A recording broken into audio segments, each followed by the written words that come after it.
नमस्कार, मेरा नाम है अनविका। बिहार का न्यूज में स्वागत है। आज 2 दिसंबर दिन सोमवार है। खबरों की ओर बढ़ने से पहले हेडलाइन को देख लेते हैं। एकनाथ शिंदे सोरेन वाली चाल चलने जा रहे नीतीश, महिलाओं के लिए कर सकते हैं बड़ा ऐलान। पटना में सीएसबीसी के खिलाफ सड़क पर उतरे हजारों अभ्यर्थी।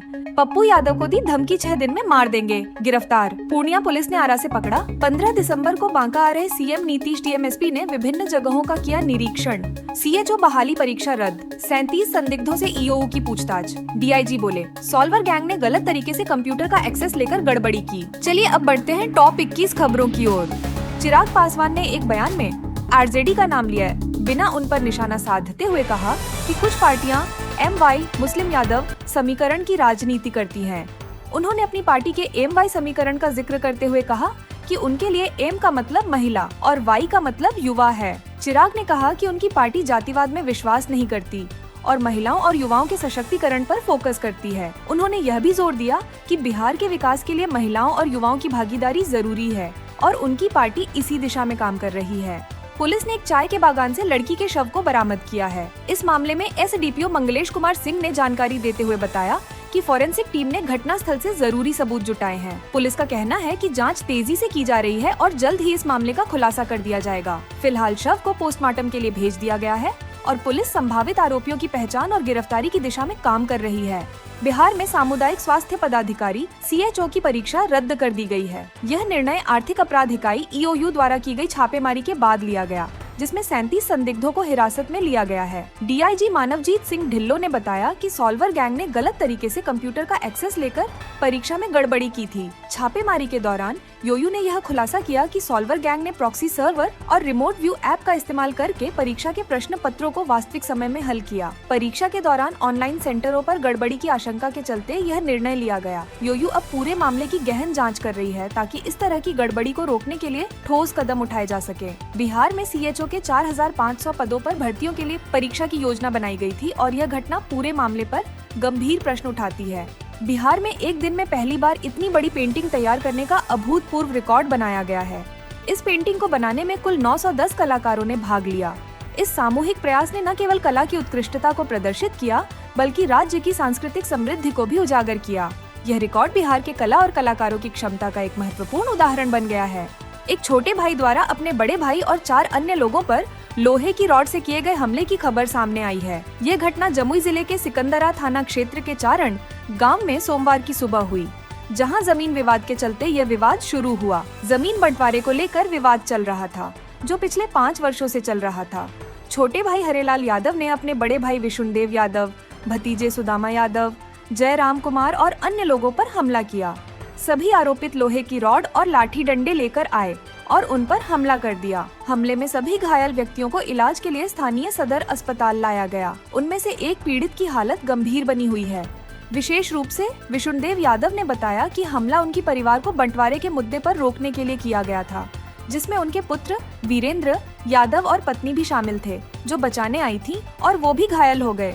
आरा में शराब बरामदगी के मामले में थानाध्यक्ष संजीव कुमार राम और 2 अन्य पुलिसकर्मियों को निलंबित किया गया है। यह कार्रवाई पुलिस अधीक्षक राज ने अवैध शराब के प्रकरण में लापरवाही के आरोप में की है। थानाध्यक्ष के अलावा प्रशिक्षु दारोगा चंद्र प्रकाश पंडित और गृह रक्षक घनश्याम कुमार को भी निलंबित किया गया है। गृह रक्षक के अनुबंध को रद्द करने की प्रक्रिया चल रही है। जानकारी के अनुसार समीपवर्ती क्षेत्र में हुई शराब बरामदगी के दौरान एक संदिग्ध को पुलिस ने छोड़ दिया था, जिससे मामला उभरा। पुलिस अधीक्षक ने इस मामले की गंभीरता को देखते हुए एक टीम का गठन किया और जांच पड़ताल के बाद निलंबन के निर्णय पर पहुंचे। इस कार्रवाई से यह स्पष्ट होता है कि पुलिस प्रशासन अवैध शराब के मामलों के प्रति सख्त है और किसी भी लापरवाही के प्रति शून्य सहिष्णुता रखता है।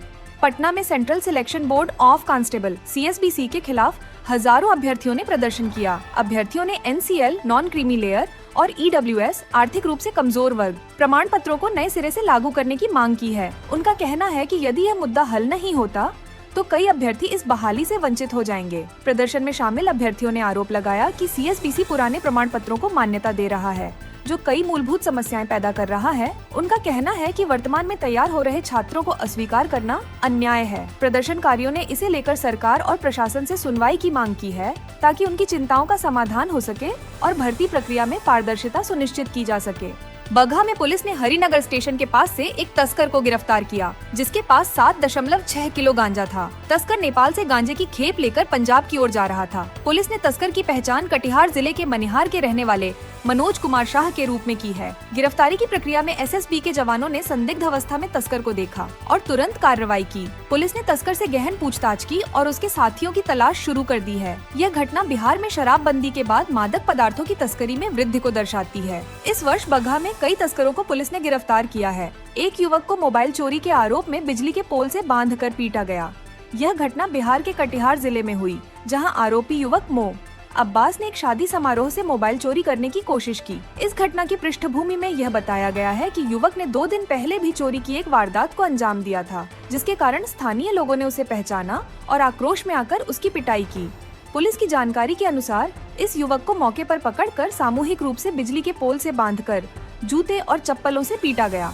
स्थानीय लोगों का कहना है कि युवक की पिटाई का वीडियो सोशल मीडिया पर वायरल हो गया है, जिससे यह मामला अत्यधिक चर्चित हो गया है। पुलिस ने घटना के बाद आरोपी युवक को छोड़ दिया, हालांकि वह उपचार के लिए अस्पताल में भर्ती है। एक ट्रक के कार में टकराने से 2 लोगों की मौत हो गई और 3 अन्य घायल हो गए। यह हादसा छपरा जिले में हुआ, जहां एक कार सोनपुर मेला देखने के बाद लौट रही थी। ट्रक ने कार को ओवरटेक करने की कोशिश की, जिससे कार अनियंत्रित होकर 20 फीट गहरे खाई में गिर गई। घटना में मृतकों की पहचान फीजा खातून और संजीव कुमार राम के रूप में हुई है, जबकि घायलों का इलाज निजी अस्पताल में चल रहा है। फीजा, जो आगरा की निवासी थी, छपरा से दिल्ली जाने वाली थी। पुलिस ने शवों को पोस्टमार्टम के लिए भेज दिया है और मामले की जांच शुरू कर दी है। यह घटना सड़क दुर्घटनाओं की गंभीरता को उजागर करती है और स्थानीय प्रशासन की सतर्कता की आवश्यकता को दर्शाती है। समस्तीपुर जिले के चक पहाड़ गांव में एक आवारा कुत्ते ने 2 महिलाओं समेत 5 लोगों को जख्मी कर दिया। यह घटना तब हुई जब सभी लोग अपने दरवाजे पर बैठे थे। कुत्ते ने अचानक हमला किया, जिससे लोग गंभीर रूप से घायल हो गए। जख्मी लोगों में अमीर महतो की पत्नी रेखा देवी और संत लाल राय की पत्नी नूनू देवी की हालत गंभीर होने पर उन्हें दरभंगा मेडिकल कॉलेज और अस्पताल DMCH रेफर किया गया। अन्य जख्मी लोगों का उपचार स्थानीय अस्पताल में किया जा रहा है। स्थानीय लोगों का कहना है कि यह कुत्ता पहले भी दर्जनों लोगों पर हमला कर चुका है और यह अचानक लोगों को निशाना बनाता है। ये घटना आवारा कुत्तों की बढ़ती संख्या और उनके द्वारा हमलों से संबंधित गंभीर चिंता को दर्शाती है। ग्रामीणों ने प्रशासन से इस समस्या का समाधान करने की मांग की है। पूर्णिया में निर्दलीय सांसद पप्पू यादव को धमकी देने वाले एक युवक को पुलिस ने आरा से गिरफ्तार किया है। गिरफ्तार युवक ने पप्पू यादव को 6 दिन के भीतर हत्या करने की धमकी दी थी और खुद को लॉरेंस बिश्नोई गैंग का सदस्य बताया। धमकी देने के लिए आरोपी ने पप्पू यादव को एक वीडियो भेजा था, जिसमें उसने कहा था कि पप्पू यादव को जल्द ही समाप्त कर दिया जाएगा। वीडियो में युवक ने यह भी कहा कि अगर पप्पू यादव माफी नहीं मांगते तो उनकी जान खतरे में रहेगी। पुलिस ने इस मामले में त्वरित कार्रवाई करते हुए आरोपी को गिरफ्तार किया और इससे जुड़े अन्य आरोपितों की तलाश शुरू कर दी है। पुलिस का कहना है कि यह मामला गंभीर है और इसकी जांच जारी है। पप्पू यादव ने हाल ही में अपनी जान को लेकर भी खतरा जताया था और सुरक्षा की मांग की थी। युवा शक्ति ने बेगूसराय में बीजेपी नेता अमित शाह का पुतला जलाया।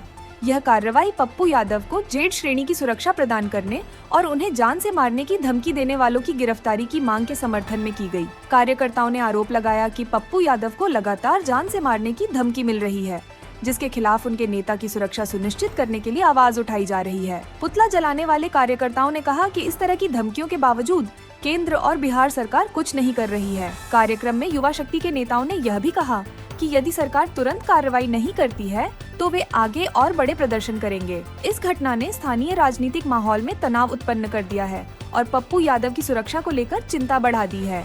गुलाम रसूल बलियावी, जो JDU के महासचिव हैं, ने केंद्रीय मंत्री ललन सिंह का बचाव किया है। उन्होंने कहा कि यदि मुसलमान 2025 के बिहार विधानसभा चुनाव में JDU को वोट नहीं देते तो वे सबसे बड़े गद्दार होंगे। बलियावी ने यह टिप्पणी किशनगंज में एक कार्यकर्ता सम्मेलन के दौरान की, जहां उन्होंने कहा कि यह केवल चुनाव का मुद्दा नहीं है, बल्कि यह मुसलमानों की इज्जत और आबरू का सवाल है। उन्होंने यह भी कहा कि अगर मुसलमान न्याय नहीं करेंगे तो जब गद्दारों की सूची बनाई जाएगी तो बलियावी बिरादरी का नाम सबसे पहले होगा। इस बयान के बाद बलियावी ने यह चेतावनी दी कि मुसलमानों को अपने अधिकारों और सम्मान की रक्षा के लिए एकजुट होना पड़ेगा, अन्यथा उन्हें गंभीर परिणामों का सामना करना पड़ सकता है। उनके इस बयान ने बिहार की राजनीतिक दिशा को और अधिक तनावपूर्ण बना दिया है। राजद नेता के पिता श्याम सुंदर यादव की हत्या को लेकर एक गंभीर मामला सामने आया है। घटना मुंगेर में घटित हुई, जहां 4 बदमाशों ने उन्हें चाकू से वार कर हत्या कर दी। मृतक के बेटे कुंदन कुमार ने बताया कि अपराधी उनकी पिता के घर के बाहर सोते समय सीने पर बैठ गए और मुंह दबाते हुए उन पर ताबड़तोड़ हमला कर दिया। कुंदन ने कहा कि घटना के वक्त उनके पिता की आंख, कान और सिर पर चाकू के कई वार किए गए, जिससे उनकी मौके पर ही मौत हो गई। यह मामला काफी गंभीर है और पुलिस ने त्वरित कार्रवाई करते हुए आरोपी बदमाशों की तलाश शुरू कर दी है। इस हत्या के पीछे जमीन विवाद की आशंका जताई गई है, क्योंकि इससे पहले भी मृतक का कुछ लोगों से विवाद चल रहा था। पुलिस ने कहा कि पोस्टमार्टम रिपोर्ट आने के बाद हत्या की असली वजह स्पष्ट होगी और मामले की जांच हर एंगल से की जा रही है।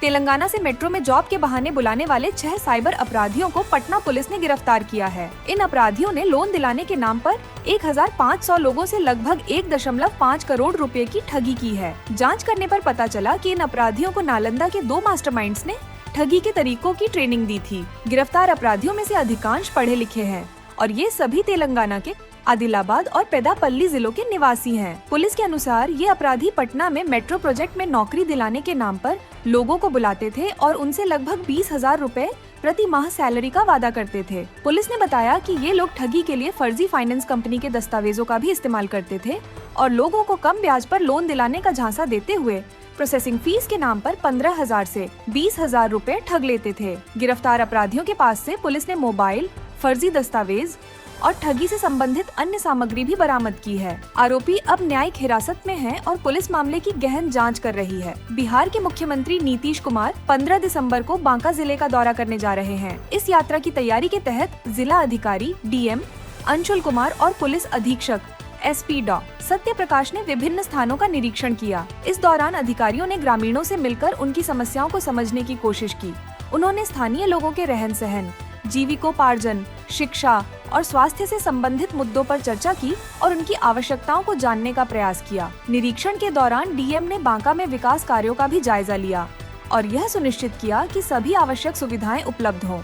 इस दौरे के पीछे उद्देश्य है कि मुख्यमंत्री अपनी यात्रा के दौरान स्थानीय मुद्दों के प्रति संवेदनशीलता दिखाएं और विकास योजनाओं को लागू करने के लिए प्रभावी कदम उठाएं। एक प्रेग्नेंट महिला जो अपने पहले बच्चे को जन्म देने वाली थी की हत्या उसके देवर ने चाकू मारकर कर दी। यह वारदात सासाराम जिले में हुई, जहां महिला की डिलीवरी 1 महीने बाद होने वाली थी। आरोपी ने बताया कि हत्या का कारण उनके बीच अक्सर होने वाले झगड़े थे। घटना के समय आरोपी ने महिला पर अचानक हमला किया, जिसके परिणाम स्वरूप उसकी मौके पर ही मौत हो गई। स्थानीय पुलिस को सूचना मिलने पर आरोपी को गिरफ्तार कर लिया गया है और मामले की गहन जांच की जा रही है। यह घटना पारिवारिक कलह और घरेलू हिंसा की गंभीरता को दर्शाती है, जिससे न केवल महिला की जान गई बल्कि उसके आने वाले बच्चे की भी जिंदगी खतरे में पड़ गई। पुलिस अब इस मामले में आगे की कार्रवाई कर रही है और आरोपी के खिलाफ कठोर सजा दिलाने की तैयारी कर रही है। गुरुजी की चालाकी अब अटेंडेंस बनाने में नहीं चलेगी। शिक्षा विभाग ने सोमवार से इन और आउट टाइम का फेस रिकॉग्निशन शुरू कर दिया है। अब शिक्षकों को स्कूल आने और जाने के समय में फोटो अपलोड करना अनिवार्य होगा। यह फोटो स्कूल परिसर का ही देना मान्य होगा। शिक्षा विभाग द्वारा ई शिक्षा कोष पोर्टल का नया अपडेट जारी कर दिया गया है। वहीं दूसरी ओर जो शिक्षक मिनिमाइज कर अटेंडेंस बनाने का फायदा उठा रहे थे, वह भी विभाग ने बंद कर दिया है। अब अगर कोई शिक्षक चालाकी करते हैं तो फंस जाएंगे, क्योंकि मिनिमाइज करने के बाद जो 180 सेकंड का एरर दिखाया जाता था वह खत्म कर दिया गया है। मिनिमाइज करने के बाद जैसे ही ऐप खुलेगा तो वह नए सिरे से खुलेगा। वहीं दूसरी ओर शिक्षकों के ट्रांसफर पोस्टिंग को लेकर भी आवेदन प्रक्रिया शुरू हो गई है। यह आवेदन प्रक्रिया 1 से लेकर 15 दिसंबर तक ऑनलाइन ई शिक्षा पोर्टल के माध्यम से भरी जाएगी। नेपाल के 12 जिले में आयोजित घड़ी माई मेले में बड़ी संख्या में श्रद्धालु पहुंचे हैं। हालांकि भारतीय प्रशासन ने पशु बलि पर रोक लगा रखी है, जिससे श्रद्धालुओं को मेले में पशुओं को ले जाना कठिन हो गया है। इस स्थिति में इंडो नेपाल बॉर्डर पर तैनात एसएसबी और पुलिस तस्करों और श्रद्धालुओं पर कड़ी नजर रख रही है। हाल ही में बैरगनिया प्रखंड से 3 मवेशियों के साथ एक महिला और 2 लोगों को पकड़ा गया है, जो मवेशियों को नेपाल में प्रवेश कराने का प्रयास कर रहे थे। ह्यूमन सोसाइटी इंटरनेशनल के सदस्यों ने पुलिस को सूचना दी, जिसके बाद पकड़े गए कारोबारियों को थाने में सौंपा गया। एक आरोपी नेपाल की ओर फरार होने में सफल रहा, जिससे स्थिति और भी गंभीर हो गई है। बिहार के मुख्यमंत्री नीतीश कुमार महिला संवाद यात्रा के तहत महिलाओं के लिए बड़ा ऐलान कर सकते हैं। यह यात्रा आगामी विधानसभा चुनाव के मद्देनजर विशेष रूप से महिला मतदाताओं को साधने के लिए आयोजित की जा रही है। नीतीश कुमार पहले भी चुनावों से पहले प्रदेश की यात्राएं करते रहे हैं और इस बार वे महिला योजनाओं का फीडबैक लेने के साथ ही महिलाओं से संवाद भी करेंगे। मीडिया रिपोर्टों के अनुसार इस यात्रा के दौरान नीतीश महिलाओं के मुद्दों और उनकी आवश्यकताओं को प्राथमिकता देने के लिए अपने प्रशासनिक निर्णयों की घोषणा कर सकते हैं। इस संदर्भ में नीतीश ने पहले शराबबंदी कानून जैसे महत्वपूर्ण फैसले महिलाओं की मांग पर लिए थे। इस यात्रा को एनडीए के लिए महत्वपूर्ण माना जा रहा है क्योंकि इससे महिला मतदाता वर्ग को आकर्षित करने की कोशिश की जाएगी। खबरों का सिलसिला यहीं तक। बिहार की तमाम खबरों की जानकारी के लिए हमारे चैनल को सब्सक्राइब कर लें, जिससे हमारे न्यूज की नोटिफिकेशन आपको पता चल जाए। धन्यवाद। जय हिंद, जय भारत, जय बिहार।